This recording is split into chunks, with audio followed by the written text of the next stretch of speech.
এই মা আজকে এবারও চপ্পল পরে এলাম না আমরা, সত্যি ওই খালি পায়ে যদি চলে যাস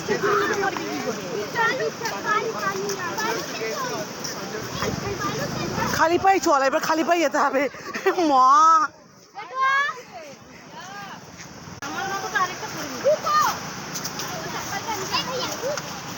সৌরদীপ রুকো,